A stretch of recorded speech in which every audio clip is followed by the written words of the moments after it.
E aí, galera linda, bem-vindo ao podcast de Marco Mercado, na nossa segunda temporada. E hoje a gente tem uma convidada especial, mas antes de começar o episódio, já curte, segue e ativa o sininho para receber as próximas notificações. Depois de mais de 2 décadas no mundo corporativo, um profissional decidiu transformar sua trajetória em um manifesto de liberdade e arte. Formado em artes cênicas e jornalismo, ele trocou o terno e gravata por perucas e o salto alto e muito glitter, provando que nunca é tarde para recomeçar. Com carisma, humor e uma mensagem poderosa sobre diversidade, envelhecimento e aceitação, conquistou o público de carnaval paulistano e de eventos por todo o Brasil. Esse é o nosso brilhante convidada, Mama Darling, bem-vindo aqui ao nosso podcast. Oh, que lindo! Eu que agradeço o convite de estar aqui, estou muito feliz de estar aqui e muito feliz de te conhecer pessoalmente. Obrigado, mas eu sempre te vejo sempre como ativista, tanto no carnaval como na parada LGTB. E é muito gostoso ver, eu fiquei muito contente, verdade. Você consegue me ver nesses eventos? Eu consigo. Com esse meu cabelinho Imagina, não discreto? tem como não te ver. Me conta como era a tua criança, você é de Nova Odessa, interior aqui de Interior de São interior de Paulo. São Paulo.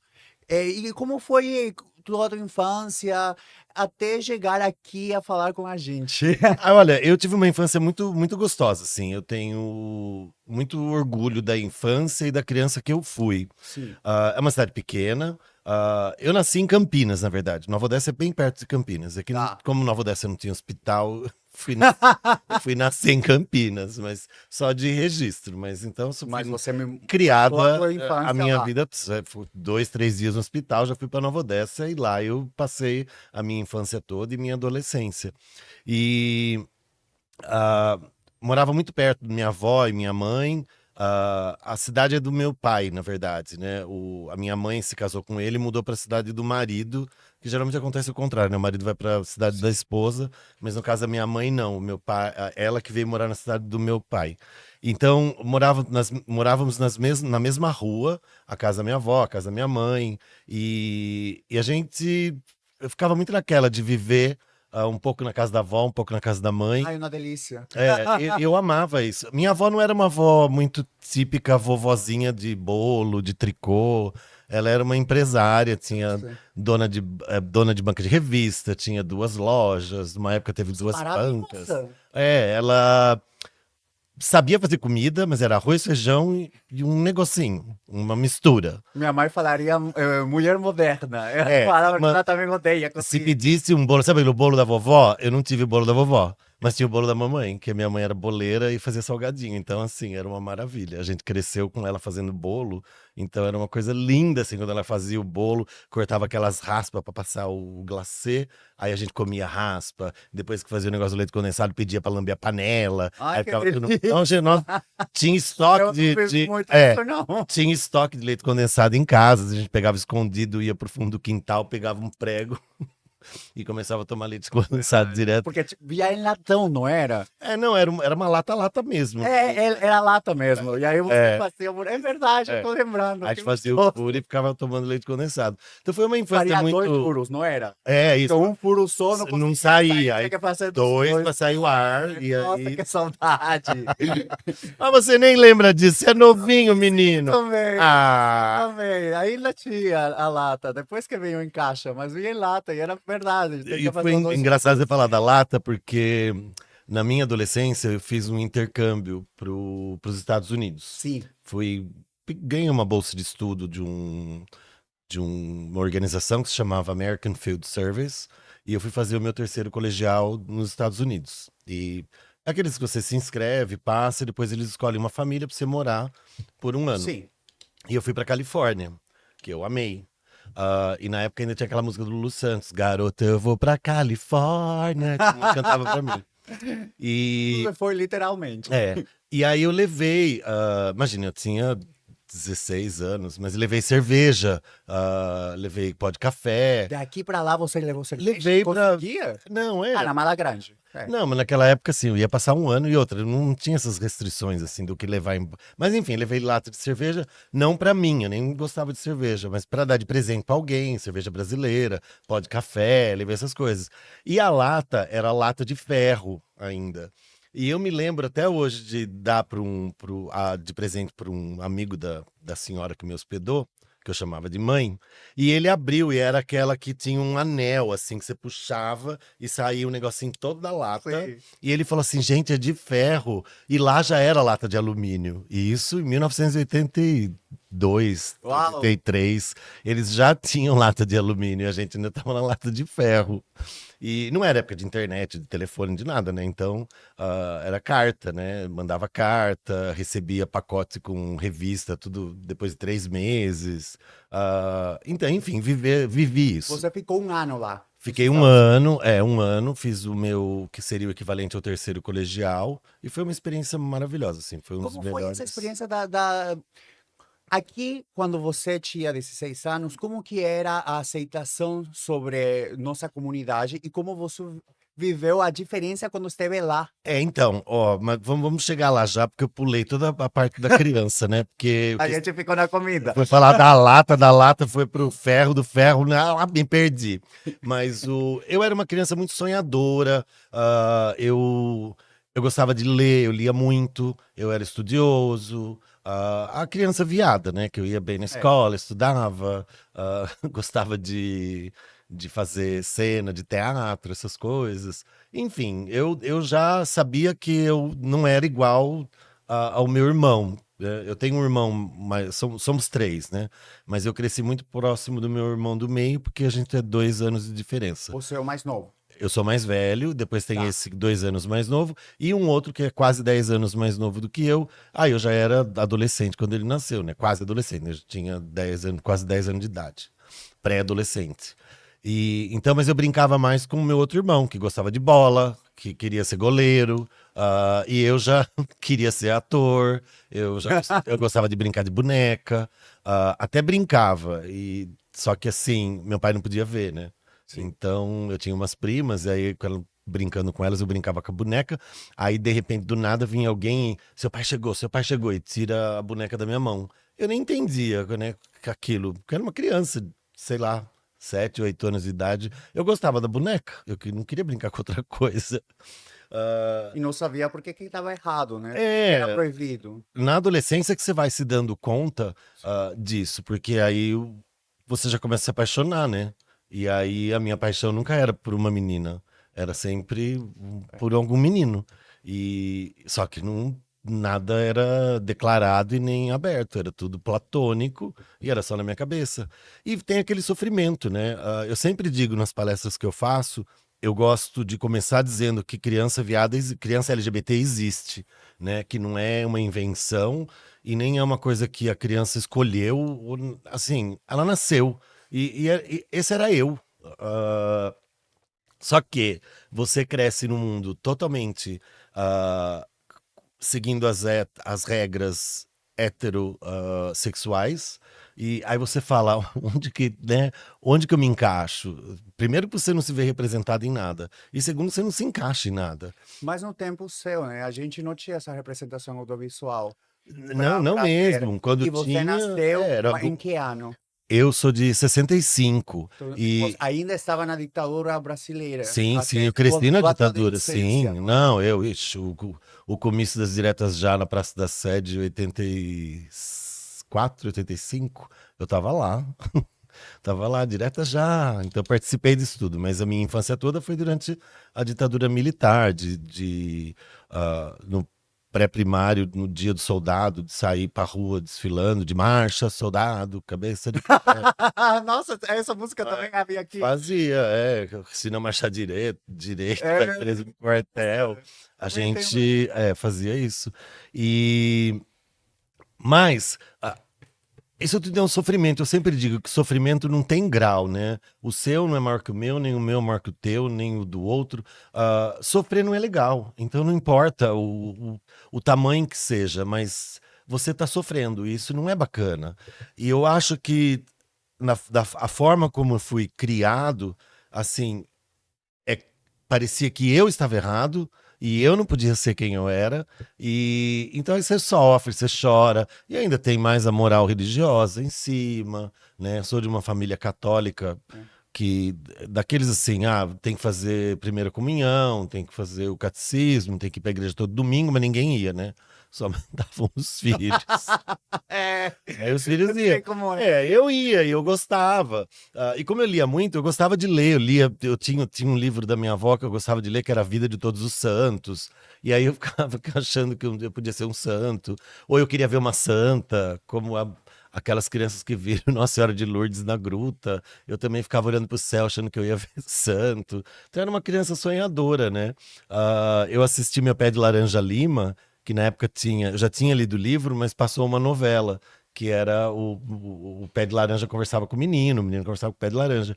E eu era uma criança tão sonhadora que tinha uma mangueira no fundo do quintal da casa da minha avó, e eu subia na mangueira e ficava conversando com a mangueira. Eu achava, e eu acho que eu conversava mesmo.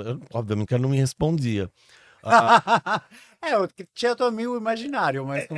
Então, era uma criança que, pelo fato de eu ler muito, e isso, ó, apesar do meu pai querer que o filho fosse jogador de futebol, né, de me dar uniforme de futebol, e eu assim, de ficar falando que, tipo, que vai namorar, vai casar, vai ter filho, isso aqui, aquilo na minha cabeça não era assim que ia ser, né? E eu sabia disso. E deveu ter uma maior É, pressão porque você era o filho mais velho. o filho mais velho que teria que ser o primeiro a casar, o primeiro a dar Exato. filho, né, os netos. Dar exemplo, né? Né? Certo, teria que ser isso. Aí, graças a Deus, o meu irmão engravidou uma menina antes. O mais novo engravidou uma menina antes. Isso. Já teve um filho antes. Todo mundo. Já tem um neto. Já tem um neto. Mas mesmo, ó, meu pai faleceu novo. Ele faleceu com 69 anos. Isso foi em 2012. O Bloco nasceu em 2016. Então, ele nunca me viu de drag. Nem me viu agora depois, lá do alto do céu. Mas não sei como seria. A minha mãe, ela encara isso super de boa. E foi na morte, quando meu pai faleceu, que a família me tirou do armário. Eu nunca saí por Teu pai conta morreu própria. sem saber sobre a tua sexualidade. Sim, se ele desconfiava ou não, aí eu já não sei. Mas a questão que não era um tema a não ser falado em casa. Não se falava, né? E mesmo depois que me tiraram do armário, eu também não tenho, e continuo não tendo uma facilidade para conversar com a minha mãe sobre. Ela conheceu meu último namorado e quando a gente terminou, ela me chamou e falou: "Eu vou ligar para ele". Ela me ligou para falar: "Ele tá namorando um menino feio". Eu vou ligar pra ele e falei, que isso que vai ligar, mãe? Para, mãe. Mas eu já cortava, porque eu ficava com vergonha, entendeu? Mas isso tudo por conta da minha criação, né? Mas ela é uma pessoa, uma senhora que vai fazer 86 anos, super de boa. Sábado, esse final de semana que passou, ela foi no casamento de duas primas, filhas de uma prima minha. Filha de uma prima minha que casou com uma outra menina e teve o casamento. E aí ela me mandou uma foto, olha que lindas noivas. Então ela foi no casamento de duas mulheres. Então o amor muda, né? Sim, eu tenho uma avó igual, muito católica, que esteve aqui no podcast. E ela também foi um pouco complicado que entenda, porque também é extremadamente católica, né? Que todos os dias está rezando o terço e tem um monte de santos e tudo. E conforme no começo ela não queria saber do tema e ela ficava preocupada e tudo. Mas depois eu falo, o maior logro, acho, de aceitação dela, eu sou casado, a gente foi lá na Bolívia, fez o aniversário dela e ela começou a nos apresentar como marido para as primas delas, da faixa etária dela, que tem 83, 84 anos. Aí, Isso tá vendo? Isso é muito lindo. Maravilhoso. São essas coisas que eu acho bacana, entendeu? E ela super entende, assim. Ela entra no meu Instagram de mama e fala, ai, como minha filha tá linda. E vai no do Fernando, ai, como meu filho é lindo. Então ela ainda faz essa diferença, né? Quando tá de drag, usa o pronome feminino pra mim. Se eu tô de menino, uso o pronome Mas masculino. normalmente quando é né? drag é assim. Que tem gente que não entende, né? Às vezes eu pego um Uber que o cara me chama de senhor. né? E fica Você montada? eu montada com essa peruca, maquiada. Tudo bem que no carro eu tiro a peruca, né? Porque não cabe no carro. Mas eu toda maquiada, a pessoa me chamando de senhor. Ah, vá te catar. Você não sabe o difícil, as horas que gasta de montar e vem me chamar Só me assim, chama ó. de senhor? Não, se eu tô montada, eu sou ela. Mas desmontado eu sou ele, eu não sou ela, não. Ah, e então, essa coisa da adolescência, de você começar a sentir atração por pessoas do mesmo sexo e aquela cobrança, tanto religiosa quanto social, de que você não pode, que você tem que. Então, eu namorei um monte de menina na cidade, né? Era uma namorada atrás da outra. E né? Hoje elas devem me ver assim e falam, oh meu Deus, como fui enganada. E era, mas assim, às vezes eu namorava uma menina, mas eu era apaixonado pelo amigo dela, entendeu? Aí a gente saía tudo de casal, mas assim, na minha cabeça era uma paixão pelo menino e não pela menina. Claro. Só que eu não me rebelei com a família, não chutei a porta do armário, fiquei no armário e falei, eu estudei, eu quero fazer faculdade, eu vou mudar de cidade e eu vou levar outra vida fora daqui, fora da minha cidade. E foi o que eu fiz. Primeiro já fui lá para os Estados Unidos fazer intercâmbio. Quando voltei, morei acho que 1 ou 2 anos em Nova Odessa e depois já passei na faculdade em Campinas, já fui para Campinas. E aí comecei a morar em Campinas. Aí era uma outra vida, né? Aí você já começa a conhecer o pessoal da faculdade, você já começa a conhecer pessoas com quem você se identifica, a comunidade LGBT já vai se abrindo, aí você sabe quem é quem. E aí você já começa a paquerar, beijar na boca, e assim, e por aí vai, né? Mas já na época do intercâmbio, esse pessoal do intercâmbio já era um pessoal mais avançado, e ali já tinha umas pessoas da comunidade. Não eram todos, mas Quando você alguns. estava lá nos Estados Unidos, tinha Não, esses antes de ir já. Ah, Né? desde Antes lá. de ir. Lá eu ainda fiquei no armário. Eu fiquei 1 ano lá pegando menina, namorando menina. Me arrependo até hoje, né? Mas sim. Paixão eu tive por vários, mas assim, de namorar mesmo era só com menina. Teve só uma vez que teve um caso que a gente foi pra uma outra cidade, e eu tava com uma menina que eu namorava, e a gente foi pra uma festa numa outra cidade, e na volta tinha um amigo dela que era gay, ele veio sentado do meu lado no banco de trás, e esse menino começou a passar a mão na minha perna, e passar a mão na minha perna. Meu Deus! E aí, Ai, né, a gente tava o me vendo sangue, também uma assim. o sangue ia subindo, assim, né? Porque né, era um. Sim, tesão pintava, né? Só que eu com a menina lá na frente, no banco da frente. E uma hora ele tava pegando, eu dando a mão pra ele, a gente dando a mão. Daí essa menina, acho que percebeu alguma coisa, ela virou com tudo pra trás, assim. Gente do céu, acho que eu quase desmaiei Mas naquela achou hora. vocês com a mão Não, ela não aí? pegou, mas sei lá se não pegou, mas assim, não me falou nada. Mas a gente separou a mão, né? Mas a gente tava se acariciando. E aí depois o menino me ligava um monte de vezes. Até época de telefone fixo ainda. Um dia, alguém na extensão da casa dele pegou e falou assim: desliga o telefone, seu gay. Eu falei pra você parar de ser gay, que não sei o quê. Na casa dele. Na casa dele, é. Aí depois eu nunca mais falei com esse menino, mas assim, nunca tive nada com ele Ah, fisicamente. mas só Foi lembrar. só esse negócio, Sabe o que né? vai acontecer? Acho que eu nunca falei pra ninguém, assim. Mas Ai, eu vou tirar segredos! fala com as revelações. Eu tava na festa de formatura da minha escola. A gente tava. Em realidade, a gente fazia um after da festa. Então, tava só o grupo da faculdade, a gente pega um sítio e estávamos Ai, bebendo, que assim. delícia, eu já tô gostando. É, e eu fico. Nessa época eu ficava, eu era nercinho, aí eu fiquei bêbado rápido. E tinha unos buses que te traziam de volta. Aí eu subi e eu tinha um companheiro da escola muito lindo, que agora deve continuar sendo lindo. A gente subiu no bus para voltar à cidade. E eu estava sentado, tinha pessoas no bus, companheiros nossos, mortos de bêbado, dormindo na cadeira. E ele colocou a cerveja no meio da perna dele e fazia assim a cerveja e fazia como que eu vai lá e pegue ele. Com minha melhor amiga atrás deitada. Nossa, eu passei. Mas me arrependo, porque era gostoso, cara. Mas não fiz E nada. você não pegou a cerveja? Não, Ah, não, me arrependo. eu também já passei por isso, mas um pouquinho mais novo, não era faculdade. Aquela coisa de menino dos 14, 15 anos, a gente tinha um amigo meu que os pais tinham uma fazenda e os pais viviam fora. E aí ele me chamava pra ir lá pra gente assistir Chacrinha, o programa do Chacrinha, que tinha as chacretes de maiô. E aí a gente ficava olhando, né? Aham. E ele ficava, pega aqui, pega aqui. Eu não tinha coragem, eu não tinha coragem. Mas eu me arrependo até hoje. Então, eu era da criança meio boba. Eu só perdi minha Ah, eu virgindade com também. 18. É, não, mas eu também demorou. Foi depois dos 20. Não, acho que com 18, 19, eu tive um namorado. E aí foi uma coisa meio rápida, acho que durou uns 9 meses. Mas foi ele que ele me trouxe para São Paulo uma vez. A gente foi ver um filme no Belas Artes, depois foi na Nostro Mundo, quando existia ainda.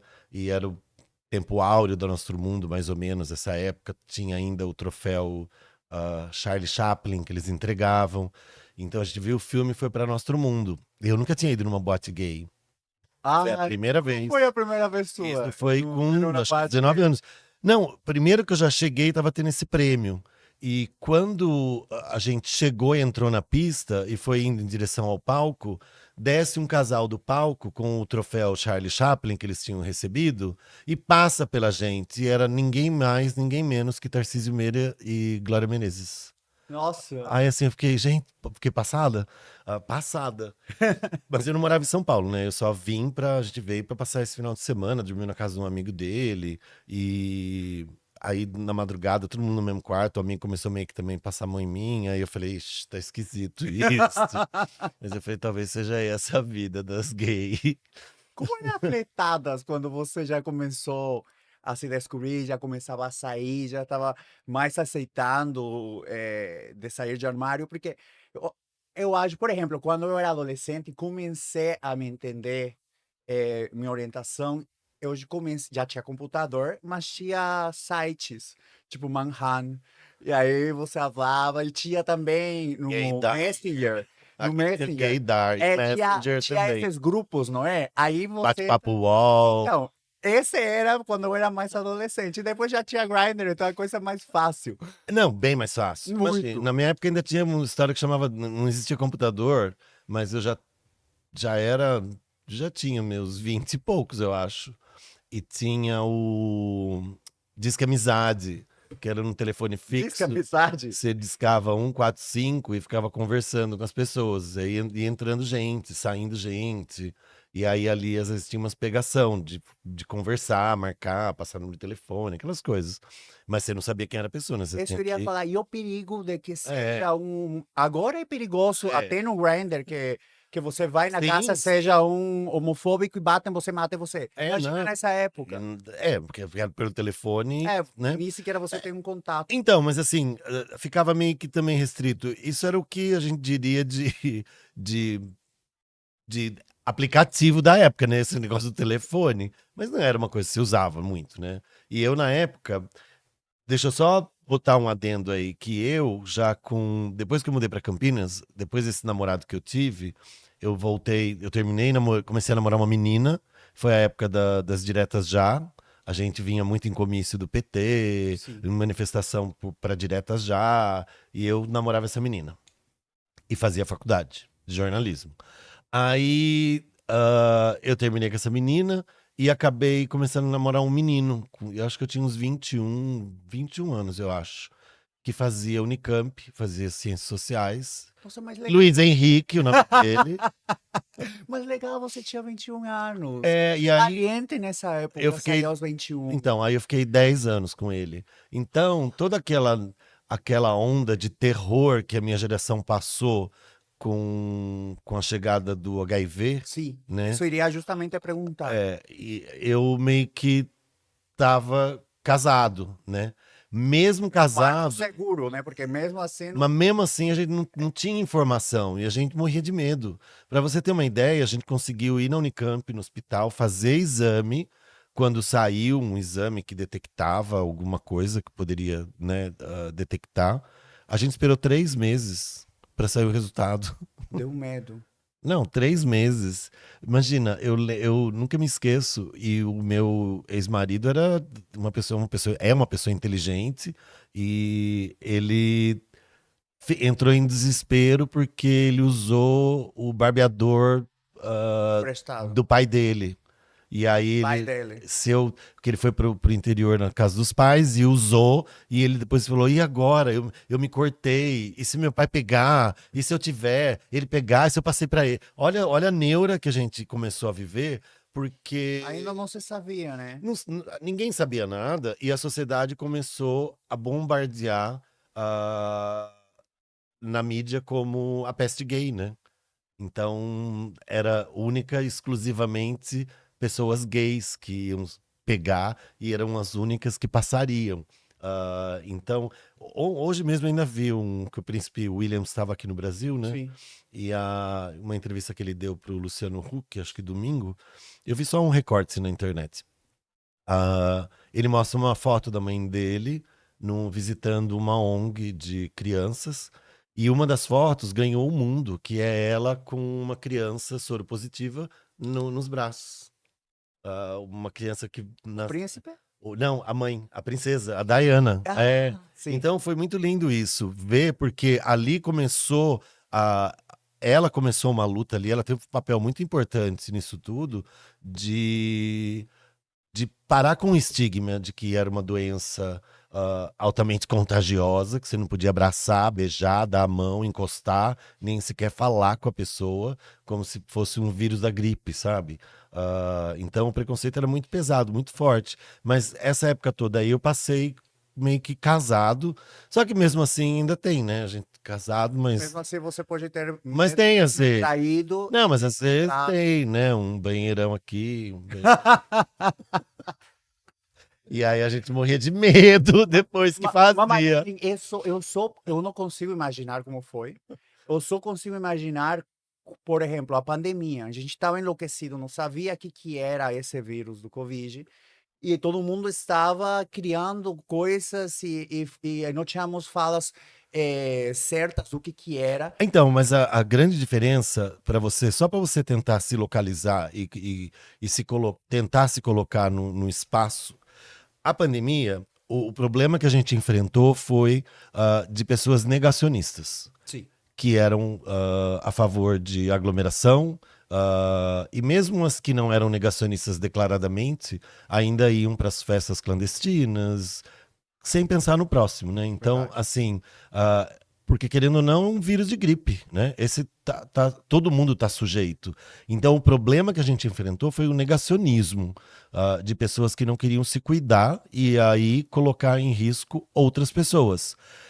Com o advento do HIV na década de 80, o problema atingia só A comunidade. gay. Sim. Então era só, o preconceito era maior. Então, assim, sentar à mesa de um restaurante ou ser servido por um garçom, se a pessoa achasse que o garçom era gay, ela já não ia querer mais ser atendida por ele, porque ele poderia passar HIV para ela. Sabe essa coisa? E nem se falava passar HIV, né? Era AIDS. Ai, tem AIDS, não tem AIDS. E eu perdi muitos amigos, né? Então, e era terrível ver, porque no começo, não só as pessoas famosas que foram e que foram muito emblemáticas para a luta toda, né? Como Cazuza, Lauro Corona, Sandra Brea e por aí vai. Muitos amigos meus mesmo, pessoas com quem eu tinha contato, que eu convivia. Então foi muito doloroso, né? Muito doloroso ver, porque como não tinha remédio, não tinha nada, né? A pessoa ela se definhava, né? Se definhava. E depois foram ver que não era só gay que Característica. poderia pegar, né? Qualquer pessoa tá sujeito. E hoje a gente já tem uma coisa muito mais esclarecida, a gente já avançou muito, não temos uma vacina ainda, mas tá caminhando até para ter. Mas a gente já tem PrEP, PEP, então assim. E também era uma luta contra a moralidade, né? Porque não se podia já esclarecer as pessoas e dizer camisinha, preservativo te protege, né? Beijar na boca não pega, abraçar não pega, mas na relação sexual, usa camisinha. Tanto é que o Brasil deu um avanço gigante, assim, tanto nas pesquisas quanto nas campanhas de prevenção. Foi exemplo para o mundo, né? E isso que a gente faz com distribuição de remédios é uma coisa que eu tenho vários amigos hoje que vivem muito melhores do que uma pessoa que não vive com HIV, né? Porque é uma pessoa que está constantemente se cuidando, Tá se e fazer cuidando, exames não, médicos, não é tem só sim. exame que você faz sobre que CD4 quer revirar, senão você faz de tudo. E outra coisa, esse programa do governo de dar os remédios para as pessoas se cuidarem é um programa de saúde pública. Porque você está fazendo com que a pessoa faça exames periodicamente, não só de HIV, Sim. mas como outras doenças, outras ISTs, e isso é controle da saúde pública. Até chegar no momento que você pode talvez zerar a sua população de pessoas com vírus detectáveis. E isso é uma coisa maravilhosa, né? Então, assim, a gente avançou muito. A gente passou por alguns retrocessos nos últimos anos, que graças a Deus já se reverteram e agora caminham para frente. Mas existe um movimento, não só aqui no Brasil, mas mundial, de retroceder em várias conquistas da comunidade LGBT. E isso é muito triste, né? Faz pouco eu entrevistei o fundador de Casa 1 e eles estão lutando para E eles não estão fechar. lutando para não fechar. Eu vi a campanha deles. Apesar de que se conseguiu bastante dinheiro, mesmo assim eles só têm para conseguir fechar de um jeito sem dívidas, mas continua E é muito não triste, é né? e Porque teve um retrocesso. Eu mesmo, com as minhas palestras em empresas, eu senti uma diferença muito grande do tanto de palestras de 2024 para 2025. ele falou que só tem uma empresa que É? continua nesse Porque ano. várias empresas simplesmente tiraram seus programas de diversidade, né, da pauta desse ano. E a gente sabe que o motivo disso, principalmente das empresas multinacionais americanas, por exemplo, tiraram da sua agenda os programas de diversidade. E aí assim, não, então não vai ter isso esse Você acha ano. que foi por um reflexo do que estamos vivendo Eu acho que é um internacionalmente? reflexo da eleição É. do Donald Trump, na verdade, porque Meta e todas as outras embarcaram numa de cancelar os seus programas de diversidade, né, dentro das empresas. E isso é muito triste, né? Isso é um retrocesso. Mas eu acho que a gente continua ali firme e forte, lutando para que isso não aconteça e para que a gente avance mais e mais e mais. A gente vive num país onde nós temos direitos assegurados por vias judiciais e não vias legais, que isso é o que a gente precisa. Sim. A gente precisa ter um Congresso que aprove as leis. Por incrível que pareça, a gente aqui não é lei ainda casar pessoas do mesmo sexo. É uma decisão judicial, é uma lei, um direito que foi judicializado e a gente conquistou, né? Mas o Congresso até hoje não parou para votar casamento homoafetivo. Não parou até hoje. E acho que nem vai parar se continuar da forma que está. Por isso que eu sempre digo, é muito importante a gente saber em quem a gente está votando, porque não basta votar em alguém da comunidade também. Eu acho que você tem que votar em alguém que seja da comunidade, mas que também esteja num partido que tem A a possibilidade de... diversidade como pauta, Sim. né? Porque senão não adianta nada. Você vai ser só mais um eleito ali por aquele partido, sem voz nenhuma para fazer qualquer tipo de coisa dentro do Poder fazer Congresso. alguma mudança, claro. Claro, e isso é que é importante. E acho que isso a gente tem que. Um dia chega, né? E a gente vê Uruguai, Argentina, são países que já têm tudo isso. O Uruguai está anos-luz da gente, em várias coisas. Inclusive na eutanásia, foi em Uruguai? O Chile, não foi no Chile? Chile, Ou acho Uruguai? que foi. Eu acho que foi no Chile. Ou É, foi Uruguai também. é, acho que foi. Agora fiquei na dúvida, menino. Depois a gente Depois você dá procura. um Google, dá um Google. Mas é um dos Claro. dois, já até isso já Foi. avançou como lei. Só. O casamento. Eu sei que agora o que o Uruguai está lutando, e eu sei disso porque esse foi o terceiro ano que eu vou para o Uruguai apresentar a Conferência Internacional de Negócios LGBT da Câmara do Comércio e Negócios LGBT do Uruguai. Eu sou apresentadora daqui do Brasil, da Conferência do Brasil, aí acabei conhecendo do Uruguai, e ele quis me levar, eu fui, esse foi meu terceiro ano, e foi o aniversário de 10 anos da conferência no Uruguai.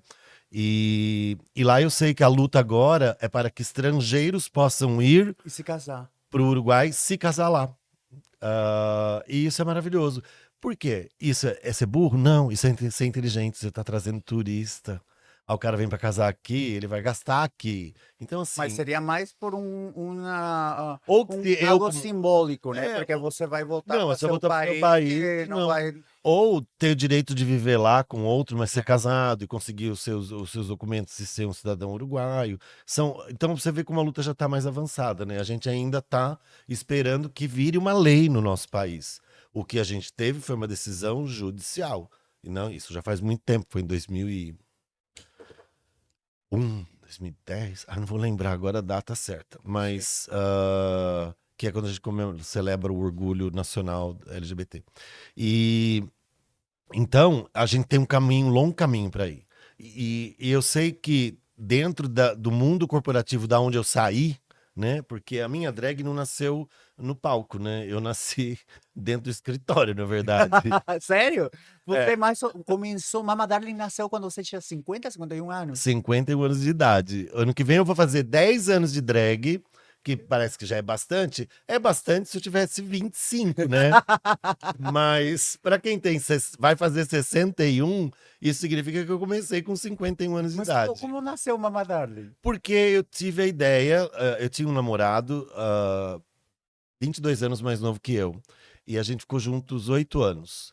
E eu tinha muito contato com os amigos dele. Eles viviam na minha casa, a gente fazia festa. Aí toma uma cerveja aqui, outra ali. Aí já bota uma saia, um salto, passa um Ai, que batom. legal! Aí chegava a época de carnaval, todo mundo saía montada de uma saia, uma peruca, uma flor na cabeça, alguma coisa. E a gente ia pra rua.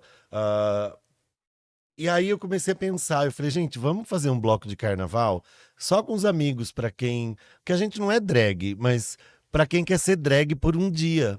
Aí a No gente. 2006. Foi 2016. Isso. E antes, quando eu fiz 50 anos, só pra chegar no nome do bloco, quando eu fiz 50 anos, eu fiz uma festa em cima do elevado Presidente João Goulart, conhecido como Minhocão. E aí Que aí nasceu. o meu aniversário de 50 anos foi em cima do Minhocão, que foi em 2015.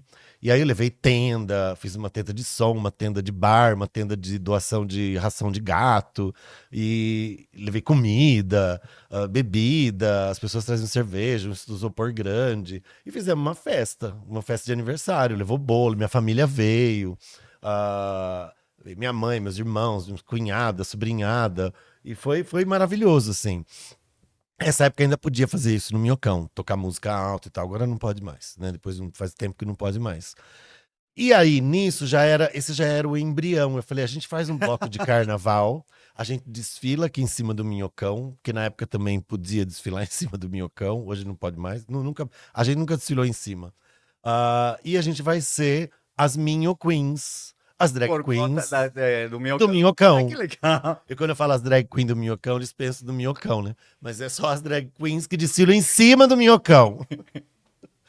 E aí eu tive essa ideia. Aí eu falei com meu namorado, ele falou: vamos, vamos. Aí a gente se inscreveu na prefeitura, fez um evento no Facebook, com uma foto bem assim. Eu tinha um boneco Max Steel em casa, E você.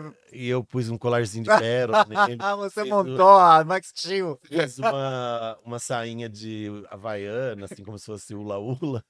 Pus ele numa pose sexy, assim, deitado num pano. Tirei uma Amei a foto. ideia. E essa era a foto do carnaval. E as pessoas gostaram, porque quem estiver assistindo que não é de São Paulo, talvez Minho Queens não signifique nada, mas para quem é de São Paulo, e o Minhocão é um elevado muito presente na vida das pessoas, é um nome que todo mundo conhece, todo mundo sabe. Quem é do centro, então, né? Ele fica fechado no domingo É um pra parque pessoal. do final de semana e todos os dias à noite. A pessoa Não vai, depois das 8 da noite, você pode caminhar, andar, correr, andar de bicicleta, patins. Então, é um lugar que as pessoas vão muito. E aí, Minho Queens, na cabeça deles, ficou uma coisa assim: que legal, que bacana, gostei da ideia, achei legal. Tanto é que o José Simão, não sei se você conhece, um jornalista que é bem cômico, ele quase todo ano ele tem um programa antes do carnaval, numa rádio aí que eu não sei qual, ele sempre fala, ele cita os nomes estranhos de bloco de carnaval em São Paulo. E ele sempre cita o Minho Meu Queen, quiz. que ele acha engraçado, né? Ser o Nossa, Minho Queen, bastante legal. que é as rainhas do, né, as queens do minhocão. E aí, nossa ideia era que fosse um bloco que você pudesse ir montado naquele dia, assim. Você não é uma drag, não vai viver de drag, mas se eu quero ser drag por um dia, vou lá Que e. o sono de todo gay. É isso, Um se dia poder se montar. se montar e sair Não sei se de todos, mas acho que eu era. uma lace bonita. É, E eu acho que isso também é uma coisa minha. Eu nunca tive o sonho de ser uma drag queen. Nunca pensei assim. Não passava isso na minha cabeça. Mas quando a gente saía no carnaval, sempre punha saia, peruca, ia. Eu fazia alguns eventos no trabalho, de tipo ação social, porque eu trabalhava numa companhia aérea, né? Trabalhei 24 anos na companhia aérea. Eu tô pulando tudo aqui, menino, mas que eu tava na criança, da criança já fui pra adolescente, já tô no adulto. leite condensado. Ixi, cerveja de lata de ferro e minhocão. Mas eu, quando eu mudei para São Paulo, eu mudei para. Eu fazia jornalismo. No meio do jornalismo, eu acabei prestando artes cênicas na Unicamp. E aí chegou a arte na tua vida de E verdade. entrei. Eu já tinha isso. Eu lembro de criança pedir pro meu pai para fazer um curso por correspondência de ator. Porque eu lia muita revista, essas coisas. E ele Eu cresci chegava ao numa, curso e eu você cresci numa ia. banca de revista, né? Então, todo curso que tinha, quando era de graça, eu recortava da revista, preenchia e mandava. Aí eu fiz muito curso de graça, que eu recebia uns negócios em casa. Eu gostava de receber carta, Eu escrevia para consulado pedindo brochura, sabe? Panfleto de país, isso aqui. Eu recebia um monte de coisa, tá tudo guardado no interior. Mas eu gostava muito disso, eu adorava receber carta. Que hoje em dia a gente não tem mais isso, né? Verdade. Porque chega um e-mail, chega um negócio, é a toda hora uma mensagem, Não, não sei o e quê. simplesmente a vezes a gente nem consegue ver o que chega por Gmail. E você nem olha, agora É, a carta não chegava um envelope na sua mão, você abria, o que tem dentro, a tirar, ler. curiosidade de saber. Era uma coisa muito bacana. E aí eu fazia muito curso, até curso bíblico eu fiz na época. E uma vez eu vi um curso para ator de um cara que era diretor da Globo. Devia ser sei lá, era por correspondência. E eu pedi pro meu pai para fazer, só que tinha que pagar, né? E ele falou assim: Ó, eu pago, pode fazer, mas não vai virar o disco.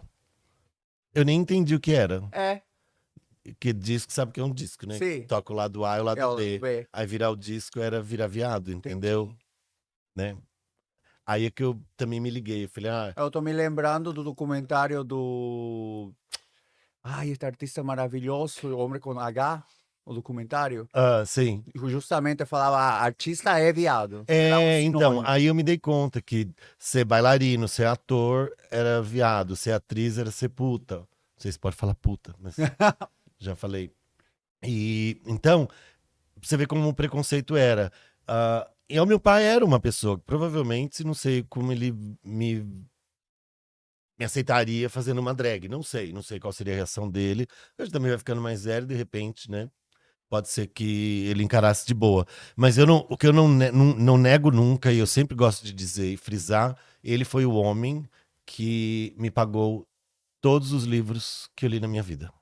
Ele nunca me negou uma enciclopédia que fosse uma coleção de livros que vendessem na escola e a gente levasse o papelzinho lá para ele e eu falava, pai, ele já assinava o cheque para eu levar no outro dia para a diretora para comprar a coleção, para comprar o livro, me pagava inscrição de biblioteca para pegar livro. Então, assim, foi um homem que. E ele tinha maior orgulho porque eu era o melhor aluno sempre, melhor Não é aluno da aquariano. classe. Eu era o melhor da turma e não sei o quê. Aí ele se orgulhava disso, né? E mesmo assim, eu enfrentei algumas coisas com ele, tipo. Eu parei de fazer xixi na cama com 16 anos de idade. Olha, eu usava Isso eu mamadeira. nunca falei, eu acho, em entrevista. Eu usava mamadeira até, deixa eu falar, meu irmão já Até tinha. hoje.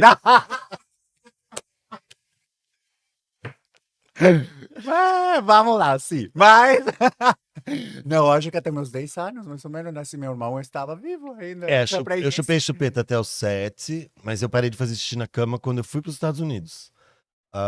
E eu me lembro até hoje, eu dormi todos os dias antes de dormir. Eu deitava na cama e falava, e ficava até dormir. Não vou fazer xixi, não vou fazer xixi, não vou fazer xixi, não vou fazer xixi, não vou fazer xixi. E dormia. Nossa. E eu nunca fiz xixi na cama lá nos Estados Unidos. Nunca. Mas aqui no Brasil foi até os 16. E foi quando eu parei.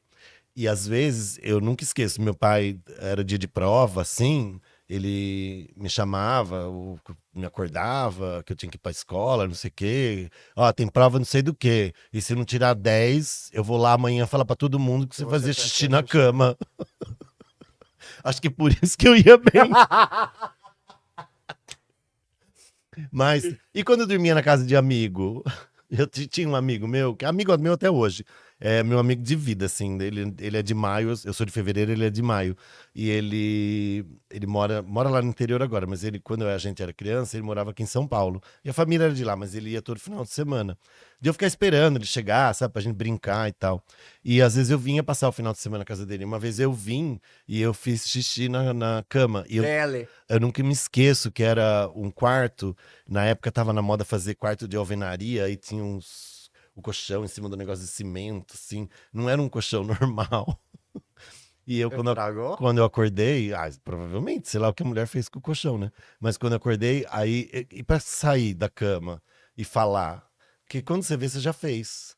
Aí eu fiquei dormindo um tempão, acordado, mas fazendo contato dormindo, pra não ter que acordar e falar pra mulher que eu tinha feito xixi na cama, esperando secar com o meu corpo. Acho que era isso que eu queria fazer. É difícil, era complicado. E eu usei, você mamou até os 10? É. Eu, eu usei fralda e calça plástica até os 10 anos de idade. Eu só Uau. parei porque não servia mais. E a gente não tinha ainda essas geriátricas que a gente tem Sim. hoje, que é maior, que é grande. Não era a fralda na época era um pano e uma cueca de plástico que você punha. Mas era um negócio de elástico feito para criança. Né? Eu já tinha quase. Parei com 10, eu acho. 10, 11, porque a perna já estava grossa e o negócio já não servia mais. Então eu parei de usar isso, senão eu dormia sempre. E aniversário, no interior, na minha época, a gente tinha aquela mania de jogar o papel debaixo da cama e o presente em cima da cama, né? Então, no Não aniversário. sabia. Chegava, aí você jogava o papel debaixo da cama, que era para vir mais, para trazerem mais presente. E o presente você punha tudo em cima da cama. E a minha cama vivia com plástico. Entendi. Por E aí causa as de. pessoas sentavam e falavam, nossa, tá com plástico, por quê? Aí eu dizia, Pra ter bastante presente. não, é que eu ganhei de aniversário um colchão novo e não deu tempo de tirar o plástico. Olha, Nossa. eu dizia isso para as pessoas, porque eu não queria falar. E de repente acho que até sabiam que eu fazia xixi, né? Mas enfim, eu mudei de falar do xixi, nem sei por quê, porque meu pai me forçava isso, mas aquilo do meu pai já falei, que, né? E aí eu tava onde, Marco? Olha, a gente começou de como nasceu Mama Darling, a gente passou pelo xixi. Menina, olha, desculpe, gente, mas eu vou Mas eu dando tô voltas. amando, Eu tô porque dando você está voltas. contando da sua vida. Não, e eu gosto, porque assim, eu tenho muito orgulho. E na minha idade é bom contar pra gente não esquecer. Falando de idade, a temática da parada LGTB hoje foi envelhecer. É, justamente a curiosidade que estamos falando de uma geração que passou por o surto do HIV de 1900, ou de Foi 80 para década de 80, 90, de 80 de para 80 para 90. 90. Estamos vendo também travestis conseguindo superar a esperança de vida delas, que normalmente é 35 anos. E estamos vendo também pessoas soropositivas com planejamento, de planejar ter uma vida saudável E, e se projetar na vida. e os que se tornam indetectáveis, né? Claro, claro. Então, assim, é uma coisa maravilhosa o que a gente tá vivendo, né?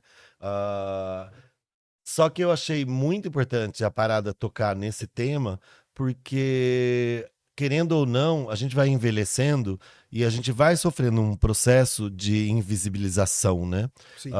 E dentro da comunidade, principalmente a comunidade gay, que prega, que preza muito, que zela muito pela aparência, pela juventude, pelos procedimentos, para que nunca pareçam mais velhos e etc. Fica complicado, né? Você circular nesse meio. E esse é o meio que eu resolvi circular, que é a molecada, né? O Bloco Minho Queens tem uma faixa etária bem, né? Acho que por isso que o meu nome é Mama, né? Sou a É. mamãe deles, talvez. Então eu circulo de boa na minha idade, do alto dos meus 60, quase 61 anos, no meio dessa molecada, mas porque tô de mama, né? E estando de Fernando, como é? Então, por isso que eu acho importante lutar, porque o novo de hoje vai ser o velho de amanhã. Então, a gente tem que saber. Eu sempre digo: não existe essa de que o velho é o mais sábio e vai te ensinar. Não, não é. Eu acredito muito na troca. Então, eu acho muito importante que as pessoas mais novas troquem experiências com os mais velhos e os mais velhos também se interessem pelo universo dos mais novos. A gente aprende de Que todos os é uma forma jeitos. da gente aprender, que eu acho que a troca de aprendizagem é que vai fazer a gente viver em harmonia. E isso aqui, porque eu vou poder entender o outro e o outro me entender. E esse outro que está trocando ideias com o mais velho, quando estiver mais velho, vai saber muito bem o que é poder trocar ideias com um outro que é diferente dele. Há algo que eu escutei já na nova geração. Sabe quando os pais vêm e te falam: Ah, filho, mas você é gay, é hétero, o que que você é? Estou descobrindo, pai. A gente tão legal. Eu falar para minha mãe, porque a realidade, você não precisa se definir. Para mim, eu gosto.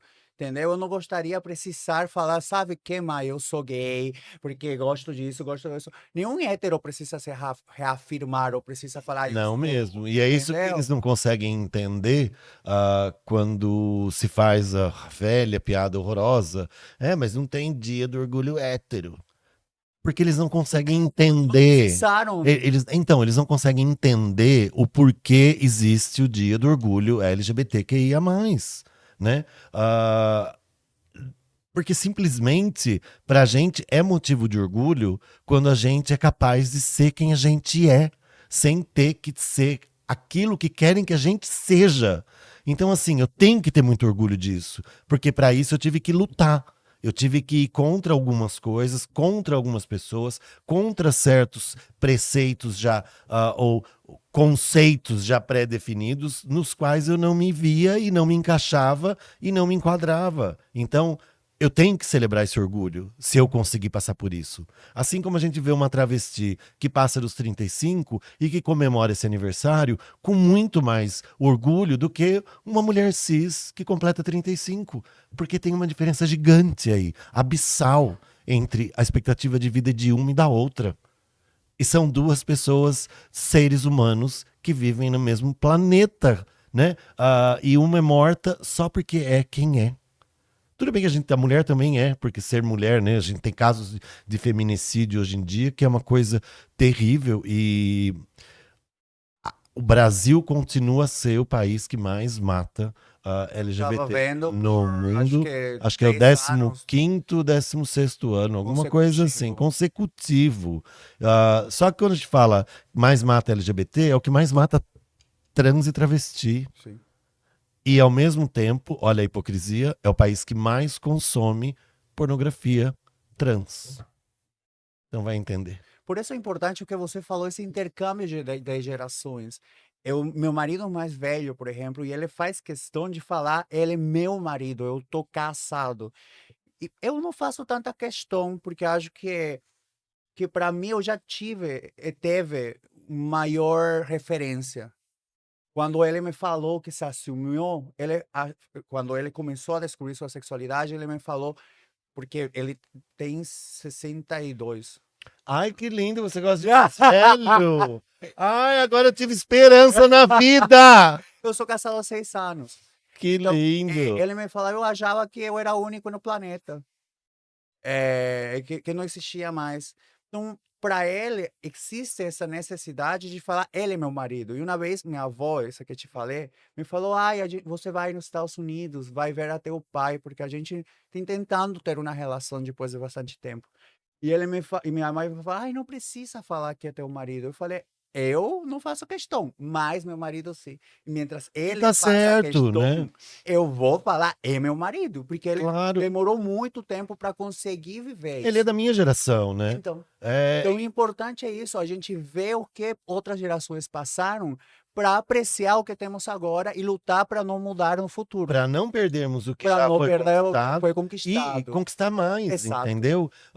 Só que dentro desse retrocesso todo, a gente vê esse movimento que apareceu agora, recentemente, ou sei lá quanto tempo faz, que eu acho um absurdo, que é LGB É, sem o T, que quer né? se separar Querem do tirar tudo restante que vem das depois de siglas. letras. Sim. E outra, é uma comunidade porque e ninguém consegue entender o porquê de todas as letrinhas, fazem piada, é o alfabeto inteiro, pode ser o alfabeto inteiro, pode ser até o alfabeto de português, japonês e chinês, tudo junto, que o negócio vai até lá. Tem o mais justamente para isso. Sim. A gente não pode ser uma comunidade que fecha as portas para ninguém. Porque Já fecharam a porta pra gente. sexualidade tem vários caminhos. Então, assim, O ser muitos humano não é são complexo, então você e não muitos não são consegue. compreendidos. Então, é bom você saber que existe uma comunidade que te acolhe, né? E isso é difícil, às vezes, das pessoas entenderem e tal. Pode ser, mas assim, o que eu preciso entender na sua sexualidade? Nada. É como ser contra casamento homoafetivo. Mas por quê? Você vai Tem que casar com afetar. alguém? Você vai ser obrigado a casar? Não, não vai. Então você não vai ser obrigado a casar com ninguém. Aí, assim, deixa quem quer poder casar, porque isso é uma questão de direito civil, cidadão. E não me venha com a moral religiosa em cima, porque nós vivemos num estado laico. Então, assim, eu não consigo ver essa mistura. Se a igreja não me aceita ou não aceita a minha sexualidade, é um lugar onde eu não vou. Talvez eu não frequente.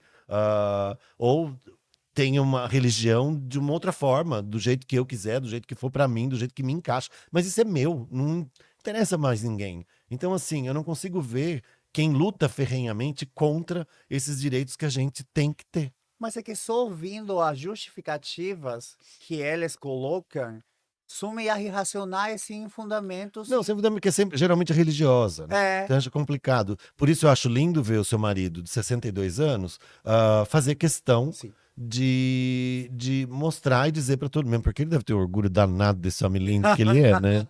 Gente, tô aqui passada, passada, tô quase beijando o microfone. Mas e eu acho isso muito lindo. Eu tenho um pouco problema com isso, sabia? De andar de mão dada, de demonstrar afeto em público. Obviamente que de mama não, né? Aí você vai falar assim, poxa, você anda desse jeito na rua, tem vergonha de andar com um homem de mão dada? Mas eu tenho, e eu ainda sou daqueles que às vezes olha, sabe? Vê casalzinho de mão dada, olha. Não que eu olhe com olhos críticos, né? Eu olho com olhos de quem acha aquilo lindo, né? E eu moro na região central, né? Moro na Santa Cecília. Então, assim, eu vejo isso toda hora, né? Homem dando de mão dada com homem, mulher com mulher.